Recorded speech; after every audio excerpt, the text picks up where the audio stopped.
আছে। তাছাড়া আমি তো আপনার নামে কোনো কথা কই নাই। আমার বউ কইছে নাকি? না না, তুমি বা তোমার বউ আমার নামে কিছু কও নেই, অন্য জনের নামে কইছো। আরেকজন নামে? কার নামে? শামসুল আলম, তোমার একটা কথা বলি, এর আগে তোমার অনেকবার বলছি, আবারও বলতেছি, শুধু শুধু কেন তুমি মানুষের নামে গীবত কইরা কবিরা গুনাহ করতেছো কও?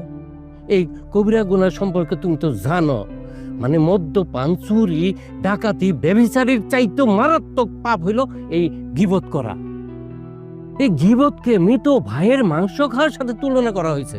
তুমি কিন্তু যাই না শুই না বুঝা জাহান্নামের পথ সুগম করতেছো। আহা মেম্বার সাহেব, আপনি কি কইতেছেন? আমি তো কিছুই বুঝতেছি না। আমি গিবত করবো কোন সময়? সারাদিন চা বেচেই সময় পাই না, আবার গিবত? আমি কেন নামে গিবত করলাম? মেম্বার সাহেব, আমার একটু তাড়া আছে, দোকানে যাইতে হবে, আপনার সাথে পরে কথা বলবো। হ, ধর্মের কথা বললে আর সত্য কথা বললেই